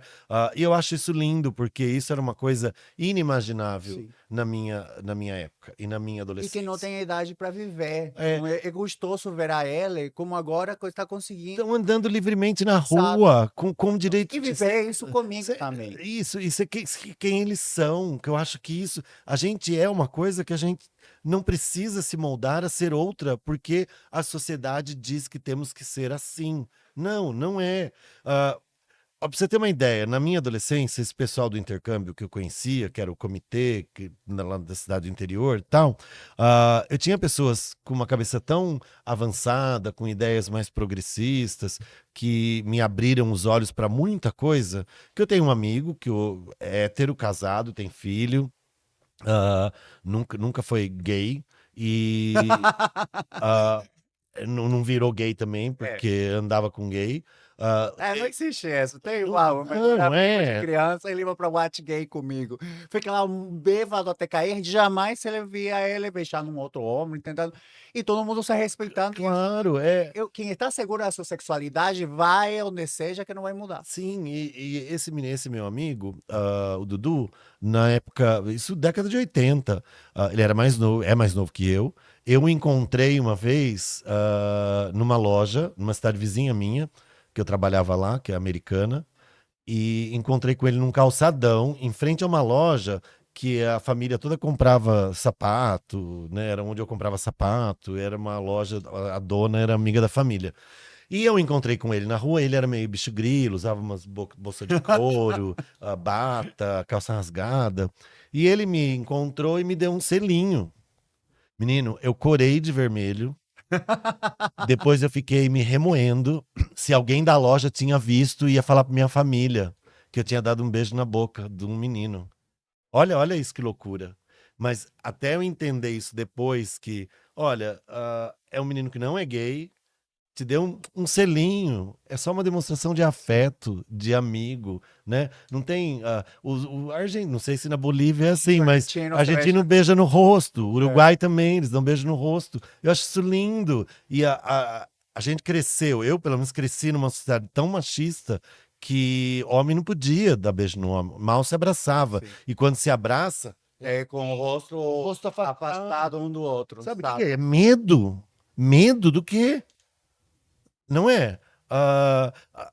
Então, assim, mas isso tudo vai ficando na cabeça da gente, né? Então, eu sofri muito com isso na época, porque eu não conseguia quebrar as minhas amarras. Só fui fazer isso quando eu mudei de cidade, fui pra fora, aí fui pro interior, pra outra cidade. Aí eu falei, lá eu vou ser quem eu sou. E aí comecei a ser feliz. Então, eram duas vidas. A vida do que morava em Campinas e a vida do que voltava para o interior para visitar a família. E quando para São Paulo, a mesma coisa. Minha família nunca soube desse meu casamento de 10 anos. Nunca fui casado no papel, tá? Só morava junto. Sabiam que a gente morava junto. Tanto é que quando eu mudei para São Paulo, ele já estava morando aqui e eu vim em seguida, porque eu estava ainda morando em Campinas. A gente alugou um apartamento, não esqueço até hoje, na Jorge Sertório, em cima da casa Aerobras, que era um apartamento. Você viu ser muito bonito, o solinho, você está assim, só Não, lembrar. uma época muito boa. E era um apartamento gigante, assim, que eram dois apartamentos. Era um apartamento de um quarto e uma kitnet, e o cara quebrou tudo e fez uma sala. Legal. Então tinha dois banheiros imensos, uma cozinha gigante, uma lavanderia grande, um quarto bacana. E eu tinha um tio que tinha loja de móveis, e ele me deu os móveis. Só que aí eu falei que eu queria uma cama de casal. Porque eu gosto. Porque eu tava cansado de dormir em cama de calma. solteiro. Então eles mandaram uma cama de solteiro, que era pro meu amigo, e uma cama de casal pra mim. Então a gente pôs no quarto uma cama de casal e uma cama de solteiro, pra quando viesse família, aí ele dorme aqui e eu durmo no de casal. E eu não esqueço minha tia dizendo pro meu tio, ai, ele quer uma cama de casal, porque ele tá cansado de dormir em cama pequena. Ai, que bonitinho. Vamos dar uma... Não, mas você só. Mas não é, porque eu queria dormir com meu marido. Se a cama falasse, minha filha. Então a família perde tudo isso, né? Então, assim, eu acho que é uma coisa tão boba, né? Coisas que a família deixou de viver. Mas nunca é tarde também para recuperar isso e começar a viver, Sim. né? Mesmo que seja como foi no meu caso, que só me tiraram do armário quando eu tinha 47 anos. Né? Já estava quase beirando 50 quando me tiraram do armário. E nem fui eu que saí, né? A família que veio e falou: ó, eu fui com dois amigos, um era meu namorado e o outro um ex-namorado que mora comigo. Eu moro com um ex. A gente divide apartamento. Eu moro com o ex. Eu amo essa abertura. A gente. Mas ele já era ex quando eu namorei esse outro. Aí a gente foi pro velório do meu pai. Depois da missa de sétimo dia, minhas primas vieram e falaram: vem cá, sem enrolar, qual é o seu namorado? O que mora com você ou o outro mais novinho? Nossa, que curiosa. Aí eu falei, o mais novinho. Por que tá escondendo? Por que não falar? A gente já sabe, tá na cara, não sei o que, ele é lindo. Por isso vão ter a minha mãe. Eu contei pra minha mãe e ela falou pra todo mundo, já foi fácil. Aí, não, mas eu não falei, aí ficou naquela. Será que elas falaram pra minha mãe? Será que minha mãe sabe? Será que não sabe? Aí foi um mês meio triste assim na minha família, Tá. esse agosto de 2012. Teve esse caso que eu acho bacana, da família me tirar do armário, mas meu pai faleceu no dia 8 de agosto e dia 28 de agosto falece meu tio, que era casado com a irmã do meu pai. Nossa. Foi luto tras luto. Foi um mês muito, muito difícil, assim. E eu teve a missa de sétimo dia. Depois da missa de sétimo dia, ia voltar para São Paulo. Minha tia me deu carona junto com esse meu tio, até a rodoviária de Americana. Eu ia pegar o ônibus lá. E aí, quando eu desci do carro, ela desceu também. Aí eu falei, que esquisito que ela tá descendo. Ela, vem cá, tia, só quer falar que não sei por que você nunca falou pra tia. Não é, a tia já sabe, as meninas me contaram. E eu falei, tia, tem vergonha. Não é pra ter vergonha. Com a tia você pode falar tudo. Ela é da idade da minha mãe, ela vai fazer 86 também. Não, fez já 86 em agosto. Dia 28 de agosto. Era um casal assim, aniversário dela e o marido resolve morrer no mesmo dia.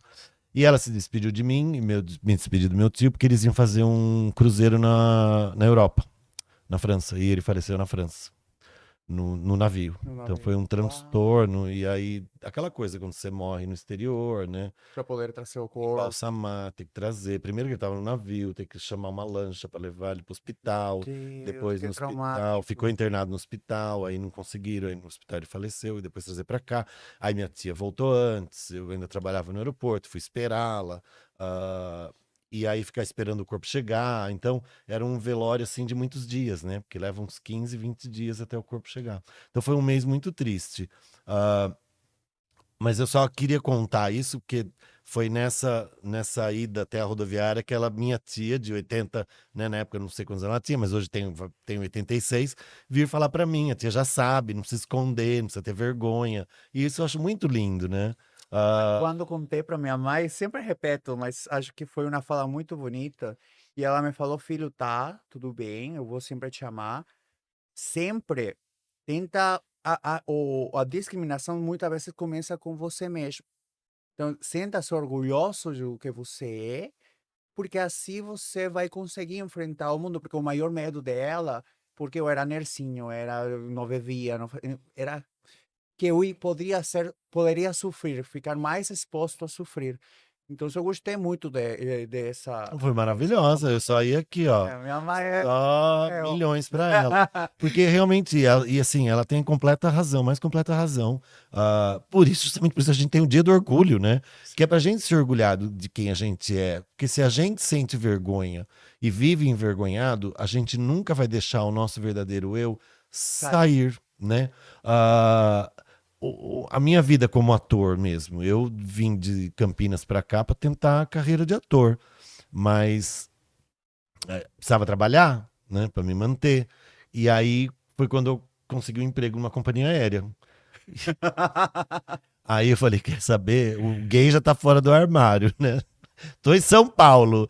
Ator, volta pro armário, fica no armário, porque agora Vai, eu amor. vou me dedicar. Não, eu amei o trabalho. Aí eu comecei a me dedicar. Eu falei assim, eu tô amando, é isso que eu quero trabalhar aqui, quero viver aqui, e aqui vai ser. Se um dia, olha só, eu sempre pensava isso. Vai que depois que eu aposentar, sei lá, eu volto a fazer teatro, fazer alguma coisa. E aí, do nada, eu fundo um bloco de carnaval pra drag queen, vira uma drag queen. E aí eu parei pra pensar e falei, isso é atuar, você tá sendo artista, né? Não, o gostoso é que o envelhecer não quer dizer que você precisa acabar de viver.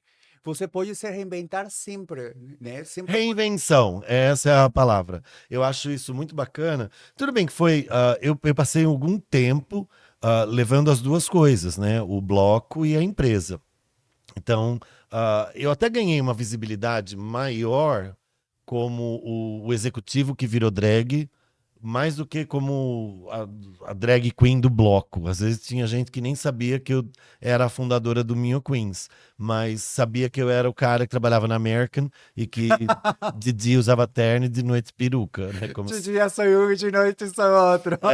Igual aquele meme, como se eu fizesse isso todo dia, né? Terno e peruca, terno e peruca. Nossa, já pensou? Tão difícil que é se montar. Mas a minha drag meio que nasceu dentro do escritório, né? a empresa minha meio que me abraçou. Então, eles acompanharam tudo, o nascimento do bloco. Pediram já em algum evento empresarial você ir como Mama Queen, Mama Darling? Calma, todos os perrengues que eu passei para ter o bloco, e mesmo assim, obviamente, levando as minhas cumprindo com as minhas funções ali. E nessa época eu trabalhava muito com Miami, então eu visitava, ia muito para Miami fazer reunião, ia e voltava, às vezes passava semana, um mês e tal. E sempre que eu já comecei a comprar uma sandália, comprar um negócio, manda entregar lá no hotel, aí vem. Aí quando eu chegava de viagem, trazia, aí provava no escritório. Quando você faz essas viagens e alguma vez você parou na alfândega e Já- falou, e isso? Não, primeiro que eu sou parada sempre. Aí, porque eu viajo muito, eu viajei muito, então acho que minha cara já tá lá marcada como. Só que assim, um dia abriu e Só a peruca. às vezes só passa no raio-x, né? Mas teve um dia que a mulher queria abrir, porque tinha umas pulseirinhas de pérola, e tinha muita. E aí ela queria. Quando ela abriu, era só vestido. Vestido, peruca, pulseira de pérola. Aí eu tive que abrir meu Instagram na hora e falei pra ela: ó, moça, é pra mim, sou eu, porque ela podia achar que eu era contrabandista de vestido de festa, né? Eu falei: não, não é o A caso. peruca tem um pouco de cocaína. Não, cabe tudo aqui dentro. Eu sou drag, aí mostrei meu Instagram pra ela. Isso tudo aqui é pra mim, que eu uso, eu vou. E eu sempre vou buscar alguma coisa lá, às vésperas do carnaval. Eu venho e renovo meu guarda-roupa de mama. Às vezes eu faço aqui, às vezes não, mas geralmente eu vou comprar lá. Esse aqui eu comprei lá, Lindo. mas o menino reformou e fez. Colocou as borboletas. Colocou as borboletas, colocou isso aqui, que não tinha. Ele nem fecha, que não servia. Mas ele deu um jeito aqui, eu uso ele mesmo assim. Cortou, porque ele era fechado, agora mostra as pernas. Não dá pra ver. Tem que mostrar um pouco de pele sempre. Eu tenho que mostrar as pernas, uma das coisas mais bonitas que eu tenho, é a perna, eu adoro. E, enfim, e esses 24 anos na American, não que eles meio que abraçaram a drag, a mama, e acompanharam tudo. Aí teve um evento, que era o Encontro Nacional de Funcionários da American, que foi aqui em São Paulo. E aí tiveram a grande ideia. Por que a Mama Darling não faz de apresentadora? Que legal! Aí me chamaram, eu fui apresentadora. Depois fizeram o mesmo evento no Rio de Janeiro. Não, tem que levar a Mama. Virou. Foi a Mama. Teve um evento em Los Angeles. Aí, lá vou eu de Mama, que era o encontro global do departamento de vendas. Aí vou eu de Mama, e era uma coisa meio de cinema. E foi maravilhoso, né? Eu me imagino você de mama falando coisas de estatística, coisas sérias, seria maravilhoso. Aí, Vamos ver as produções de vendas desse ano, por favor. e todo cliente que eu visitava, por um bom tempo, quando eu ia acompanhado de alguém, as pessoas sempre faziam questão de dizer: ele é a Mama Darling, viu? Olha, ele faz isso aqui. Aí todo mundo ficava sabendo quem eu era. Aí teve uma matéria para Isto é Dinheiro, sobre diversidade nas empresas, e a empresa veio me perguntou se eu aceitaria dar uma entrevista. Aí eu falei: claro, sem problema. E porque também já estava trabalhando com o Comitê da Diversidade na empresa, que já existia nos Estados Unidos desde 94, hein? A gente trouxe para cá em 2017. E eu era presidente do grupo, do Pride. Aí eu falaram: claro que eu dou entrevista, sem problema. Então, mas é que eles querem que você faça um ensaio. E ele todo sem jeito de falar, o diretorzão, né? Sim. De mama. Será que você aceita? Eu falei: quê? Lógico. É claro que eu aceito. Se não for de mama, não me chama. Porque eles queriam fazer um ensaio com metade de Fernando, metade de mama. Maravilhoso. Aí tentaram pôr a peruca de um jeito que eu tava de homem, de coisa. Dá um Google, né, que você acha essa matéria. É muito legal, é muito bacana. O ensaio foi muito bacana. E quase foi capa da revista. Só não perdi para uma outra empresa. Mas eu ganhei 2 páginas lá dentro, com minha cara de mama, minha cara de Fernando, eu meio a meio. Uma matéria linda. E foi aí que eu ganhei uma visibilidade maior do que pelo bloco, né? Porque a empresa abraçou Sim. a minha figura de drag queen e a minha figura de um homem gay que trabalhava lá dentro e que era uma drag queen. Então, nas minhas palestras, o que eu digo é isso. É uma história que aconteceu no mundo corporativo, mas por quê? Porque é uma empresa que abraça a diversidade. Eu acho que ainda está muito aquém da inclusão em si, né? Eu acho que isso a gente tem muito que melhorar, não só nessa que eu trabalhei, mas em várias outras que eu visito, que é a gente ter mais pessoas da comunidade LGBT em cargo de Sim, liderança, porque isso mostra o quê? As pessoas não conseguem entender a importância disso, porque isso é você se colocar como um exemplo de representatividade para quem está te vendo de fora. Então isso é muito bacana. Não é porque eu sou gay que eu não vou galgar altos cargos dentro da empresa que eu trabalho. Então a pessoa se fecha, né? E a pessoa que está fechada, ela não rende o que ela poderia claro. render, porque ela não trabalha feliz, né? Ah, Não, e também, por exemplo, eu tenho uma amiga que se chama Cris São Paulo. Ela estava trazendo, não sei se continua ou se deu certo ou não. Ela estava tentando nas empresas, por meio do teatro, mostrar certos exemplos de microagressões raciais, microagressões homofóbicas, e para tentar ensinar a cargos maiores como algumas, porque quando é uma agressão direta, é um pouco mais fácil você denunciar. Mas quando é uma microagressão não, constante, as veladas, as piadinhas de as reunião. piadinhas, É, exato. eu passei por isso, mas eu vivia num ambiente que eu tinha total liberdade de falar para a pessoa e dizer, olha, repensa isso, que isso não é legal, tá? Isso não é bacana. Eu acho que põe a mão na cabeça e vê o que você falou não é bacana. E as pessoas terem a capacidade de entender também, né? Porque senão a gente cai naquela velha história que a gente tem ouvido muito, chega de mimimi, né? Ficar a pessoa tá, tudo é isso, tudo é homofobia, tudo é misoginia. E não é assim, é que tem que ser assim, Sim. porque a gente não tem que falar mais nada. A gente já tem que cortar tudo que se dizia no passado de piadinha que era aceitável até em novela, em programa de televisão, programa de humor. Hoje vem dizer, hoje não pode mais. Não pode mesmo. Aquilo não era legal.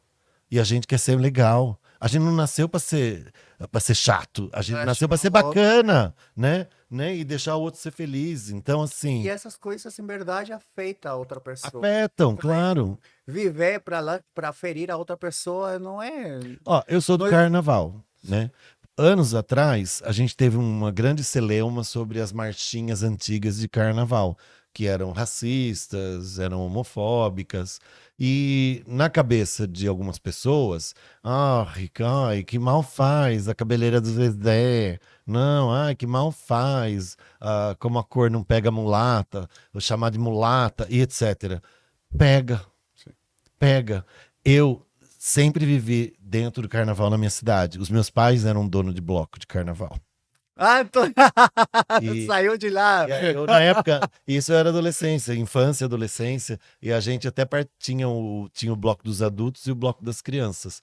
Que Era lindo. o bloco do pau rolô e o das crianças era o mini bloco do pau rolô. Tinha musiquinha e tudo. E os meus pais é que organizavam junto com outros amigos, e o QG do bloco era praticamente a minha casa. E no carnaval, a minha casa era ocupada. E eu meio que não gostava, porque era uma bagunça. E eu era mais certinho, né? E aí eu ia pra casa da minha avó. Porque tinha gente que dormia na cozinha, Meu Deus. pela sala, cozinha, banheiro, era tudo quanto é canto. Fecha por E aqui, fecha por e lá. como os meus pais iam para carnaval, eu tinha pais de amigos meus que só deixavam os filhos irem se os meus pais levassem. Então, eu nunca fiquei no carnaval, nem podia sair do armário, né? Mas carnaval a gente punha saia, já fui noiva um ano, meu pai noivo e eu noiva. Nossa, Fantasia, né? sim. Foi de fantasiada. Aí. Mas os meus pais sempre estavam nessas coisas. E eles levavam os filhos, meus amigos, né? Porque os pais deles só deixavam. Porque os meus pais eram da pá virada, igual eu sou hoje. Então eles iam pras festas, boates, tudo. Teve uma época que começou a discoteca, aí tinha um negócio aqui na cidade que chamava Brincadeira Dançante. Aí era som de tape, né? Que hoje a gente chama de DJ. Ah, tá. Era som de tape. E aí era o som do Eric. E Nenhum pai e mãe ia, mas os meus iam e eu não gostava, porque eu falava, Ele ia na, gente, na festa na festa, que era da molecada, assim, dos adolescentes, né? Aí meu pai e minha mãe estavam lá também. E isso é muito bacana. Eu é que fui tonta e não aproveitei na época, mas eu deveria. E hoje eu me orgulho, né? Não só hoje, mas já faz muito tempo. Eu tenho muito orgulho dessa vida que eles levavam, de irem para as festas, Sim. para os bailinhos, para não sei o quê. Eles estavam levando a vida ativa deles, Eu já levei a minha mãe a boate né? gay. E aí, assim, olha que bacana. Por que que eu não curti isso melhor na época que eu pude curtir, né? Deixei passar. Por quê, meu Deus do céu? Mas, enfim, já me perdi tudo de novo. Vamos lá, voltando ao dia do orgulho e a parada, como a gente mantém a essência do orgulho, que sempre que é político, porque às vezes aí essa fala, não, não, agora a parada gay virou carnaval Mas tem que 2.0. ser o carnaval também. Eu acho que tem que ser festa. Eu acho que o fervo também é luta, né? Já se fala isso há muito tempo. Nós não somos uma comunidade triste para baixo. E a gente é alegre, a gente gosta de festa, a gente é feliz. Não que todos sejam, mas mas no geral a gente é. ah, Isso aqui, ó, só de chegar assim num lugar, isso aqui já é uma festa, não é? Você concorda? Então, assim, eu não gosto muito Acho que dessa crítica. o drag é só uma externalização do que o gay, o que a pessoa da comunidade é por dentro. A gente cor, a gente colorido, é ovelha colorida. Né? Mas e assim, eu não gosto muito quando criticam e dizem, ai, deixou de ser, não sei o quê, não é? Não deixou de ser nada. O fato da gente estar lá já é importante para a sociedade ver. Esse espaço, Dançar espaço na Paulista. dançar na rua já é político. Sim. Porque a gente está mostrando, dar um beijo na boca na rua é político. E se você for uma pessoa consciente, criar os seus filhos para que eles no futuro sejam uma pessoa boa e bacana, leva já para ver e respeitar o diferente. Eu cruzo com muitas crianças na parada. Eu tiro foto com várias. As crianças gostam dessa figura, desse cabelão grande, né, dos vestidos cheios de babado. Os cores, e as brilhas gostam, que é cor de rosa, né? Tiro foto e eu sempre faço questão de dar os parabéns para o pai e para a mãe, ou para a mãe para a mãe, para o pai para o pai. Que bacana tá trazendo seus filhos aqui para estar vendo isso. Esses são os adultos do futuro que vão respeitar, que vão me respeitar, né? Que vão saber me tratar como um ser humano e não como uma aberração, como a maioria quer que a gente seja. Eles querem que a gente se considere aberração para que a gente se tranque numa jaula e fique. E aí eles querem gueto, tá? Eles querem nos colocar no gueto. Para eles é melhor, quanto menos você der a cara. Por isso que a parada é importante acontecer e é importante ser essa festa gigante que ela é. E que orgulho de saber que a gente vive em São Paulo, aonde tem a maior parada do mundo. Falei, pronto, falei. E o tema desse ano foi tudo, que era minha cara, envelhecer LGBTQIA+, né? Pelo fato da gente existir e lutar para que a gente não seja invisibilizado, lutar contra o etarismo, chama do que quiser de ageísmo, a gente tá aí e a gente é parte dessa comunidade. E eu não gosto quando alguém trata a bicha mais velha de maricona, tá velha, aqui não é, tem que ir, vai pro bailão, que lá é o teu lugar. Não, a gente tem que frequentar todos os espaços. Ninguém pode fechar a porta pra gente. Porque a gente veio antes, a gente também deu a cara a tapa, né? Por isso é que a importância ver nosso passado. Sim, porque nosso passado foi de portas fechando-se na talvez nossa aí, cara. talvez aí você vai entender qual é o seu papel no presente. Exato. Para ver que futuro que você vai ter. O que você está fazendo agora no presente? Olha o que foi feito. Eu não me considero alguém que deu a cara a tapa no passado, porque nunca fui de ter esse movimento de dar a cara a tapa para a sociedade, né? Eu tentava seguir a heteronormatividade, tentava viver escondido e achava que fazia isso, né, com sucesso, mas tentando dar. Mas aí chegou a titia e falou: titia já sabe. Não tenha vergonha. Mas assim, a gente sempre acha que tá naquela passabilidade, né? Então engrossa a voz e, né, meu nome é Fernando. Uma bobagem, né? Então, mas eu sei de muitos que foram lá, que foram para a primeira parada. A primeira parada eu não fui. Eu comecei a partir da segunda e desde então eu não parei. Eu Uau. fui em todas. Até mesmo depois que a Mama nasceu, fui na rua, não fui nem em trio. Ultimamente a gente tem saído em trio, mas com o bloco vai tocar, então a gente vai como artista contratado. O que me orgulha muito isso. Porque as marcas também se voltam, né, para Nesse ano teve caos. uma diminuição de marcas presentes na parada, não foi? Foi meio complicado até. A gente, no último segundo do segundo tempo, que a gente conseguiu ser contratado por um trio, mas estava em negociação, né? Mas os anos anteriores a coisa já foi muito mais rápida, porque a gente tinha muito mais marca. Mas foi o que aconteceu, né? Muitas empresas multinacionais meio que tiraram o programa da diversidade da sua agenda em 2025. Eu espero que isso se transforme, mude e volte a ser o que era. A gente tem que estar sempre lutando para isso. Por isso, e qualquer marca que vê o sucesso que é a parada, não É, tem como não querer estar. acho que eu vi, não sei onde que eu vi, que são um dos movimentos econômicos mais grandes aqui em São Paulo. Sim, sim. Olha, a receita parece que para a cidade é maior do que o maior evento que tinha antes, que era a Fórmula 1. Sim. Né? Então, assim, não tem como virar as costas. E não tem nem como querer pensar em tirar da Paulista. É ali. São os grandes eventos que tem na Paulista, que é a Parada e o Réveillon. Olha isso, gente. Então, olha o grau de importância que a gente chegou para mostrar para a sociedade o nosso valor. E a gente tem que levar o nosso orgulho na rua e a gente tem que dar beijo na boca, sim. Me beijem. Quando você olha para sua trajetória, que mais se orgulha até agora? Olha, o fato de ter criado o bloco. O Minho Queens, para mim, foi uma coisa que mudou a minha vida. Eu não. A gente falou da empresa e tal. Eu falei da visibilidade que eu ganhei com a empresa, de fazer eventos para eles e tal.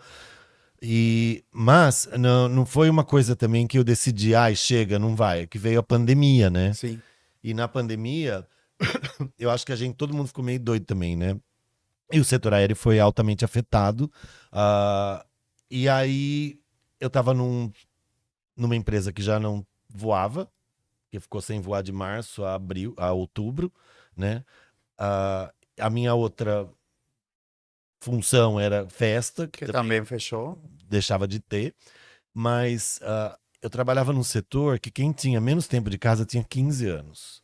Então você imagina pro chefe máximo, sabendo que ele também ia pra rua, ter que escolher pessoas para ir com ele, né? Então eles começaram assim: alguém quer começar um novo ciclo, uma nova vida? Aí eu pensei, falei assim, levantei a mão, falei, eu quero começar, eu já tenho a Mama, tenho o bloco, eu quero seguir a minha carreira agora, quero me dedicar mais a ela. Foi aí que eu dei a guinada. E isso, eu gosto sempre de dizer, porque não é uma coisa que, eu cheguei lá e saí, né? Teve uma pandemia como pano de fundo que me fez pensar, né? Eu falei, vai que eu não saio, fico e sei lá, né? A gente tava assim com a pandemia, né? Claro. Será que eu vou Não estar vivo sabíamos do amanhã? futuro o que ia Será que acontecer. vai morrer todo mundo? Não É. vai? Quem que vai acontecer?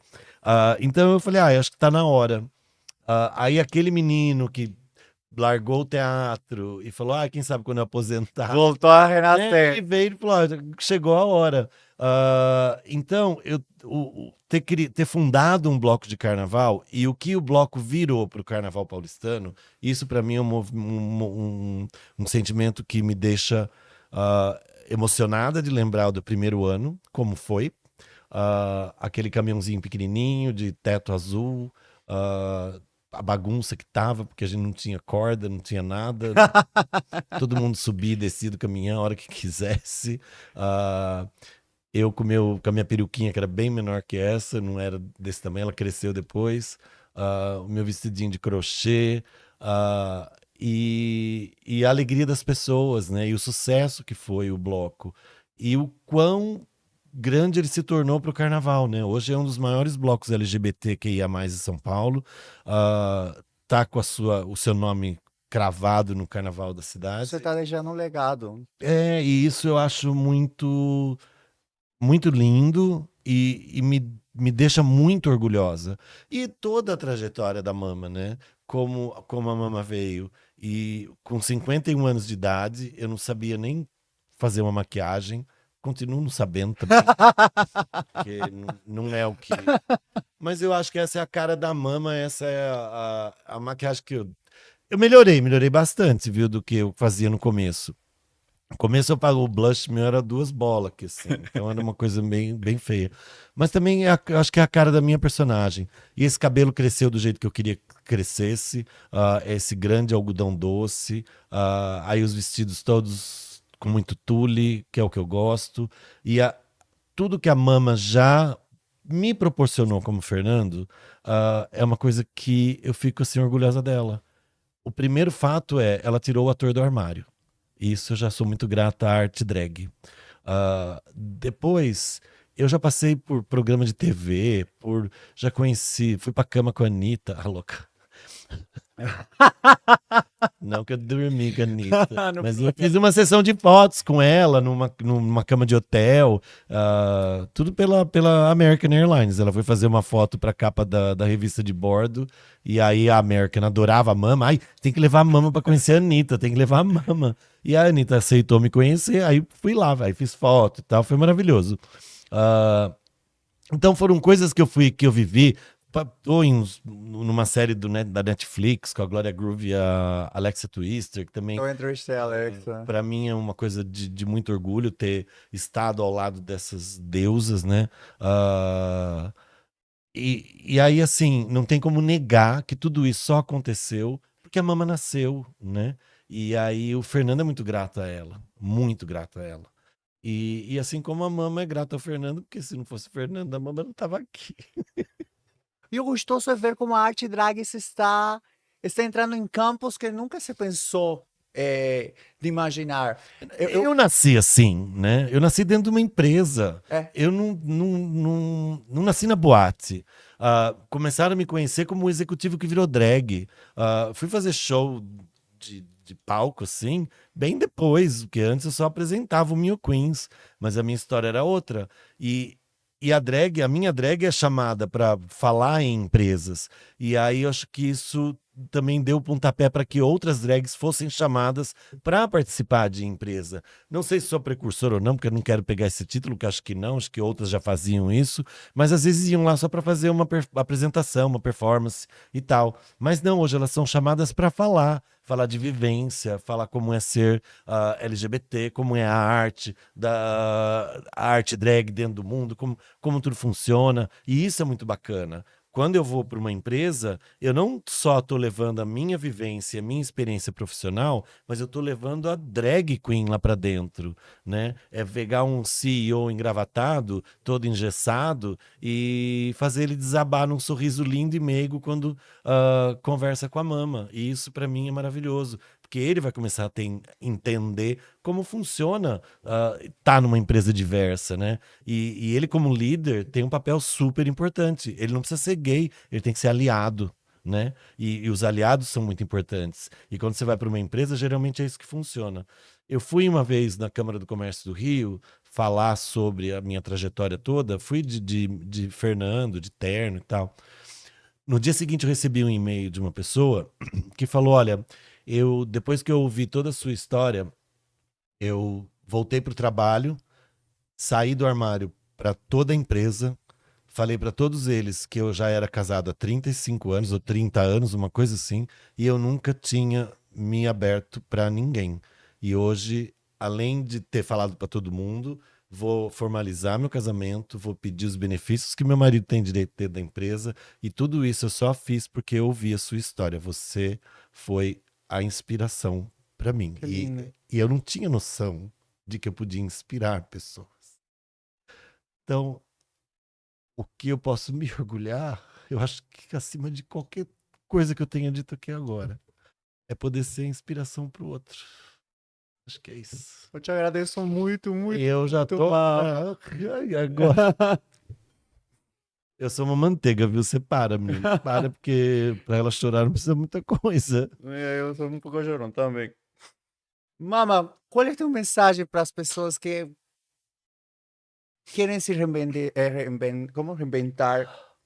que acham que acabou, sei lá, que a velhice já chegou, que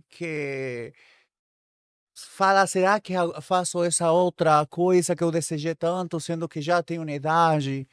Ó, então, eu sempre digo, porque às vezes a gente pensa, às vezes a pessoa pode ter 20 anos e achar que a vida já acabou, né? Sim. Essa falta de perspectiva às vezes deixa a pessoa muito no escuro e isso não é legal. Mas o que eu sempre, assim, eu gosto de dizer para todo mundo, uma coisa que eu sempre digo, que é clichê, né? Sonhos não envelhecem, né? Inclusive, nessa semana morreu o Lô Borges, que é o autor de uma canção que justamente fala sonhos não envelhecem. E isso é muito maravilhoso. Então, sonho não envelhece para mim é sempre meu lema. Mas o que eu diria para as pessoas que acham que tudo acabou e tudo passou e seu tempo já foi, é que nunca é tarde para ser quem você é. Seja aos 50, 60, 40, 30, 20. Eu quero ainda estar descobrindo coisas novas em mim com 70, com 80, 90, não sei, mas quem sabe, né?